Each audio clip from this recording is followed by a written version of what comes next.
तो hi guys, welcome back to my channel code with K. मेरा नाम है खान कमाल और हम मिलते रहेंगे इसी तरह बार बार। तो आज हम स्टार्ट कर रहे हैं डे 3 एक्सेल का ट्यूटोरियल, जहाँ मैं सिखाने वाला हूँ कुछ एक कंडीशन फंक्शन के फॉर्मूला, जैसे काउंट इफ और काउंट इफ्स क्या होता है, सम इफ्स क्या होता है, एवरेज इफ्स क्या होता है, मैक्स इफ्स और मिनिमम इफ्स, और इन सारे फॉर्मूलाज के डिफरेंस और किस किस जगह पे हम यूज करेंगे वो भी सिखाने वाला हूँ। तो चलो स्टार्ट करते हो नाउ। तो चलो स्टार्ट करते हैं। ये मेरी स्क्रीन हो गई एक्सेल की।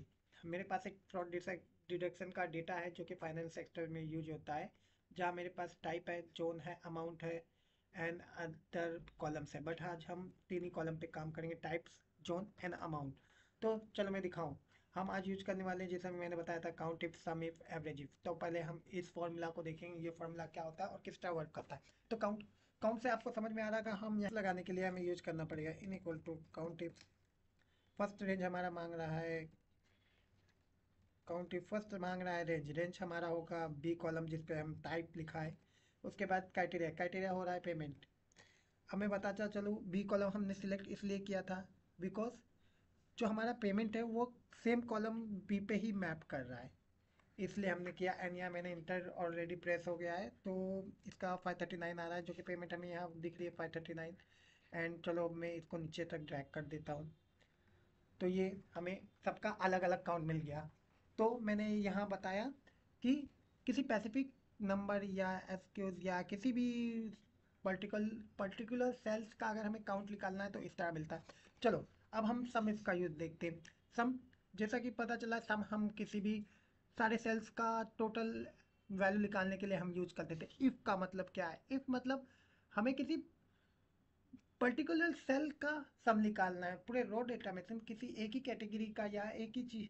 जैसे यहाँ पेमेंट हमने देखा, पेमेंट का मेरे को टोटल वैल्यू चाहिए कि इस अमाउंट में पेमेंट का टोटल वैल्यू कितना है।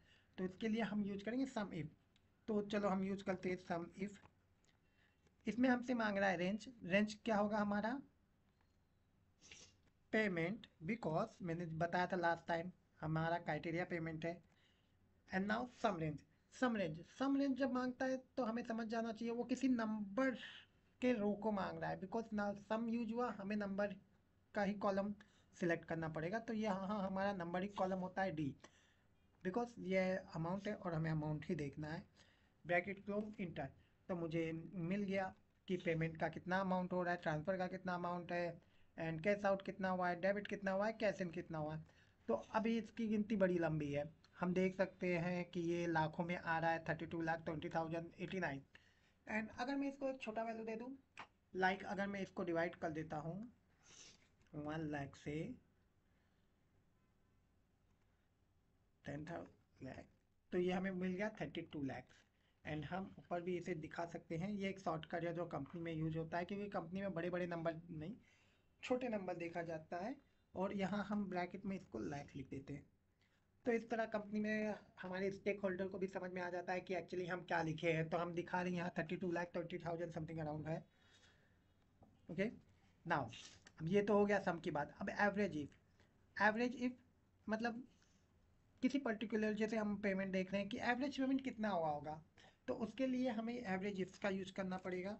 तो इसके लिए भी हम पहले लिख लेंगे एवरेज इफ। उसके बाद रेंज हमारा है पेमेंट, कॉमा, यहाँ पेमेंट सिलेक्ट करेंगे। उसके बाद एवरेज रेंज मतलब सम रेंज एवरेज रेंज, हमेशा सम और एवरेज रेंज जहाँ है हमें नंबर के ही कॉलम पिकअप करने हैं। तो नंबर कॉलम हमारा डी है, ब्रैकेट क्लोज इंटर। एंड यहाँ हम देख सकते हैं कि एवरेज वैल्यू क्या है, मतलब हम बता सकते हैं कि एवरेज पर्सन ने पेमेंट इतना निकाला है या ट्रांसफर इतना किया है, कैश आउट इतना किया है, डेबिट इतना किया है एंड कैश इन इतना किया है। तो ये रही हमारे पास समिप, काउंटिव, समिप और एवरेज। तो आई होप इतना आपको समझ आ गया होगा। तो चलो आगे बढ़ते हैं हम नए फॉर्मूलाज पे, जहाँ हम देखेंगे count if, sum if, average if, max if और मिनिमम इफ। तो जैसा कि हमने काउंट इफ में देखा था, काउंट इफ में हमारे पास एक ही रेंज था पेमेंट का, टाइप्स का, पेमेंट क्या थी, ट्रांसफर क्या था, कैश आउट क्या है, डेबिट, तो हमारे पास एक ही क्राइटेरिया था। बट सपोज अगर मुझे निकालना हो कि कैश इन कितना हुआ वेस्ट रीजन से, जोन से। कैसिन कितना हुआ साउथ जोन से, कैसिन कितना हुआ नॉर्थ से, कैसिन कितना हुआ ईस्ट से। तो ये हमारे पास दो कॉलम्स आ गए, राइट, जो कि हमारे क्राइटेरिया हो गए। तो इसके लिए हम यूज करेंगे इफ्स का, लास्ट में हमें एस यूज करना पड़ेगा। तो चलो स्टार्ट करते हैं। Count ifs. तो हमारा क्राइटेरिया यहाँ देखो, क्राइटेरिया वहाँ क्या रेंज बताया था, रेंज एंड क्राइटेरिया, यहाँ डायरेक्टली क्राइटेरिया रेंज बोलता है एंड फिर क्राइटेरिया। तो हमारा क्राइटेरिया रेंज पहला क्या होगा, टाइप्स। तो टाइप्स यहाँ हमें कहाँ मिलेगा, बी कॉलम पे, कॉमा। एंड देन अगर मैं यहाँ मांग रहा है हमसे क्राइटेरिया वन, तो मैं यहाँ क्राइटेरिया वन ले लिया, कॉमा। नाउ अब criteria range two, criteria range two हमारा जोन है, कॉमा। या फिर हम सिलेक्ट करेंगे क्राइटेरिया टू, क्राइटेरिया टू हो गया वेस्ट, ब्रैकेट क्लोज, इंटर। तो यहाँ हमें मिल गया कि कैसिन जो हुआ है वेस्ट से वो 45 हुआ है। चलो इसको नीचे में ड्रैग कर देता हूँ। तो मुझे कैसिन दिख रहा है 185, टोटल हमारे पास 185 काउंट हुए कैसिन के। नाउ अगर हम इसे क्रॉस मैप करते हैं यहाँ से, तो हमारा टोटल कैसिन 185 था। मतलब हम यहाँ देख रहे हैं कि कैसिन हुआ है 185 टाइम्स, एंड उसे हमने जोन वाइज डिवाइड कर दिया, तो हमें ये भी मिल गया कि किस जोन में कितना कैसिन हुआ है। ओके, तो आई होप काउंट टिप्स आपको समझ में आ गया होगा ना। आगे बढ़ते हैं सम इफ्स पे। तो सम इफ्स का भी सेम वही लॉजिक है जिस तरह हमने काउंट इफ्स का लगाया था, बट इसमें हम पहले यूज करेंगे सम इफ्स। सम इफ में एक चीज़ का डिफरेंस होता है, हमने सम इफ और सम इफ्स में, सम इफ में हमारा पहले रेंज मांगा गया, क्राइटेरिया मांगा गया, एंड देन हमसे मांगा गया ये सम रेंज। जैसे ये था हमारा रेंज, ये हो गया क्राइटेरिया, एंड ये हो गया सम रेंज। नाउ सम इफ्स में हमसे पहले ही सम रेंज मांग लिया जाता है कि किसका आपको टोटल निकालना है। तो मुझे बेसिकली हमें निकालना है टोटल डी कॉलम का, comma, then criteria range one. तो क्राइटेरिया वन हमारा क्या होगा, टाइप्स, टाइप्स जो कि मैप होएगा बी पे, कॉमा। यहाँ मैं ले लेता हूँ हमारा क्राइटेरिया वन हो गया ये, comma. Then criteria range two, criteria range जो हम हो गया हमारा जोन, कॉमा। यहाँ हम क्राइटेरिया सिलेक्ट कर लेंगे two, and bracket close, enter. तो सॉरी, लास्ट में इंटू फोर लग गया, ये मुझे हटाना पड़ेगा। तो ये हो गया मेरा सम। चलो अब इसी तरह मैं इसमें भी दिखा देता हूँ आपको। मुझे वेस्ट कैसिन का टोटल सम मिल रहा है 28 लाख, 22 करोड़ 88 लाख, और यहाँ भी 2 करोड़ 88 लाख है। तो हमारा, हमने उसे जोन वाइज भी डिवाइड कर दिया है। तो आई होप आपको ये भी समझ में आ गया होगा कि सम इफ्स किस तरह काम करता है। सेम इसी तरह अगर हमें लिखना हो तो हम एवरेज इफ्स भी यूज कर सकते हैं। एवरेज इफ्स में भी हमें पहले एवरेज रेंज लेना होगा, कॉमा। फर्स्ट हमारा मांग रहा है criteria range one, criteria range one ये हो गया क्योंकि हमें पेमेंट का निकालना है, टाइप्स का निकालना है। क्राइटेरिया रेंज टू हमारा हो जाता है जोन, क्योंकि मुझे इसे जोन वाइड डिवाइड करना है, और यहाँ क्राइटेरिया ब्रैकेट क्लोज, इंटर। तो ये हमारा एक एवरेज प्राइस हो गया कि इस रीजन में इतना इतना एवरेज सेल हो रहा है। Now max ifs. अब मैं दिखाना चाहता हूँ मैक्स इफ और मिनिमम का क्या काम है। मैक्स इफ्स और मिनिमम इफ्स ही फॉर्मूला है, मैक्स इफ नहीं है। ऐसा लगता है इसका एक ही फॉर्मूला है, दो फॉर्मूला नहीं है। तो इसके लिए हम यूज करेंगे मैक्स इफ्स।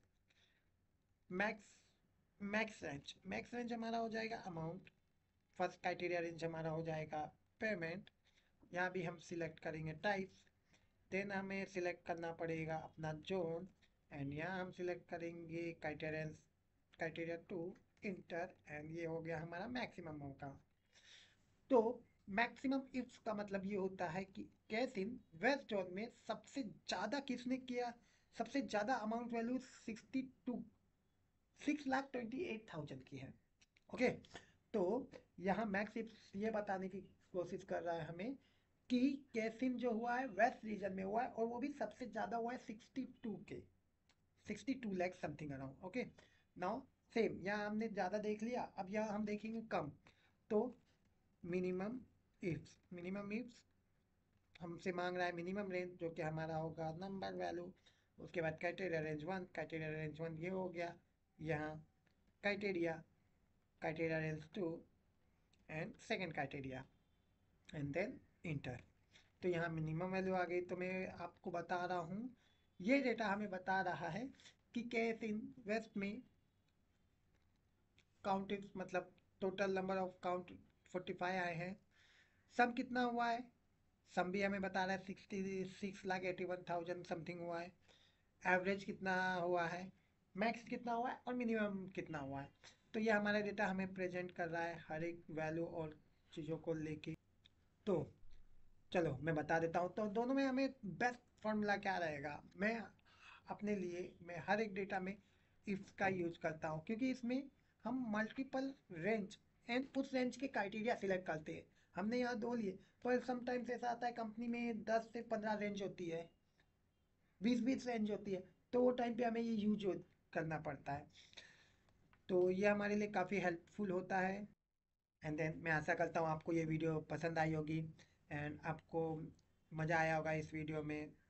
तो चलो मिलते हैं गाइस नेक्स्ट वीडियो में, जब तक के लिए bye and take care and please subscribe my channel, like. और अगर कोई भी डाउट हो या कोई भी चीज़ आपको ना पसंद आई हो तो प्लीज़ कमेंट करना, हम उसको रिजॉल्व उसी सेम टाइम पे कर देंगे या उसी दिन ही कर देंगे, ट्राई करेंगे हम उस दिन ही उस चीज़ को रिजॉल्व कर सके।